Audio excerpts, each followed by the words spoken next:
And there's not a lot of info on slow pitch jigging in shallow water. What you'll find is that search will take you on YouTube straight to micro jigging, which we talked about before.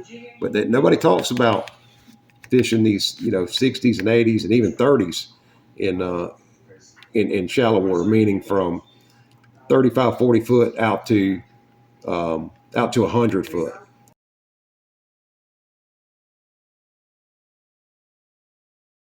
What's happening, everybody? This is Captain RL on Bottom Fishing 24/7. And those are the same jigs I just noticed. But what we're doing today is I just got some jigs in and some slow pitch jigs. And we've already tied them up here. And we'll show you what we did. Because a lot of people just they'll just go ahead and, snap ring on their assist hooks right out of the package. It'll look like this. It'll look kind of like these when you get them. These are Japanese assist hooks, 4-aught.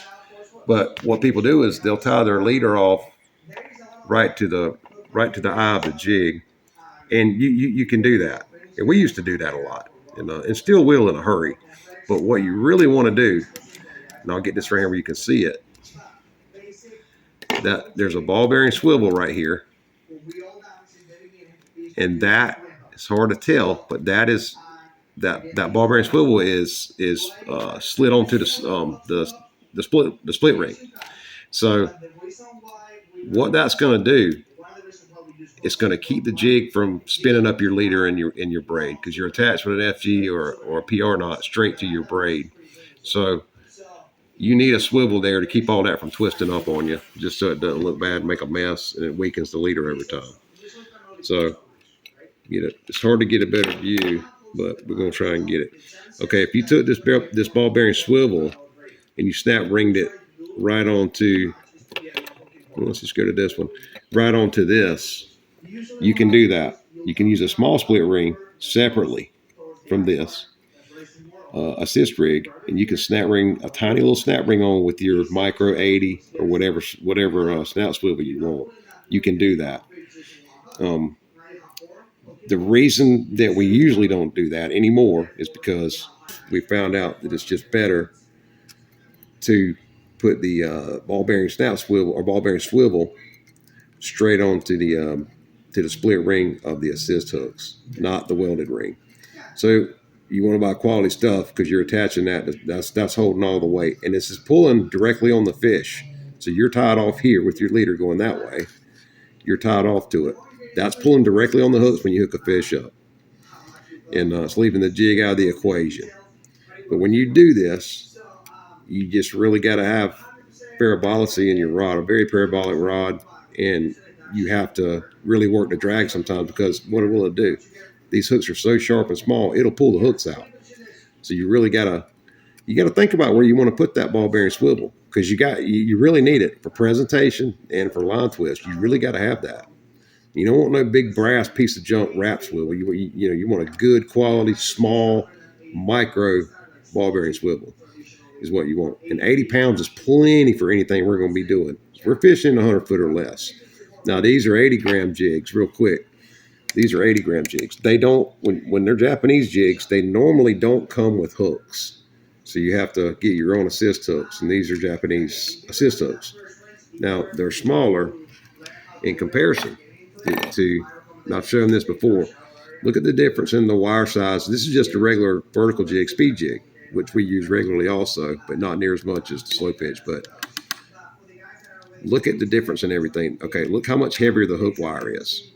Look how much heavier the string is. Look how much bigger that string is on that vertical jig than on the slow pitch jig. This will soak more water up. It takes away jig action. But when you're fast jigging, who cares? Because you're trying to make a fish that's already feeding chase this thing, as we've always talked about. It doesn't matter really what this thing even looks like. They just see something taking off, hauling ass from whatever it is trying to catch this bait fish, which is you reeling this. Now, with the slow pitch jig, we're doing a very slow presentation normally. So he needs to have a lot of action. Therefore, the smaller, quote unquote, terminal tackle, which this is, terminal tackle from this jig, we want it lighter. We want the hook sharp. And again, back to this, These hooks are very sharp. So when you're tied to that ball bearing swivel that's lashed straight into these hooks via snap ring, you're pulling on the hooks. So you got to be really, really careful. And in the jigs actually, flopping around at that point. So should be out of the equation, but it still could be a fulcrum point. So you have to be careful. And like I said, parabolic rod, you got to be careful working your drag and when you thumb your reel and when not to. Just a feel you'll get for it. Okay, now as far as the colors go, you guys already know I don't believe in colors too much. The flash foil of this jig is what's important. And this particular jig has a holographic multicolor on this side that goes from blue to silver to pink. And so the flash at any depth, they're going to see the flash off the natural sunlight through the water, even if they don't see the colors. So they're going to see this jig one way or the other. So I love the striped jigs, we call them. And all it is wrapped with foil, holographic foil. So they work really well. So, and you'll notice even these other jigs, same deal. It's the same thing. So I don't really, more than glow, the flash really matters, especially on a sunny day or any day. Light's going to penetrate through the water and get to this. But even in 300-400 foot, the flash is as important as the glow, if not more. The flash from this foil on these stripes or your holographic side. You get a good flash from that too. So, but anyway, that's the reason for the smaller hooks and the micro ball bearing swivel is this thing to be slow pitched correctly and presented correctly when vertical. Okay, that's the biggest part of it. And then we also have smaller jigs, and I've chosen these because these are slow pitch jigs, and these have number 1 hooks on them. These are 60 gram here, and we've chosen these because it's got the silver flash on one side, and then it has glow and pink on this side, and this is a 60 gram. So, and then we have the flashers on the assist hooks here. So, depending on the depth, we use that. I'll even drop this 60. They say a gram per foot of water. So, if we're fishing in 80 foot, according to rules, so to speak, with this system of slow pitch jigging, that you would need, if you were in 80 foot, you need 80 grams. Okay, I won't do that. I'll go as light as I can because we usually got a knot and a half of current, and I can get vertical by working my trolling motor, having it on 1 or 2, 3, something like that, 2 or 3 speed, working against the current will keep the boat still drifting, but backward, so to speak. It's still on move, but I can still stay vertical. Now I'll drop the lightest jig I can. Why? Because more action.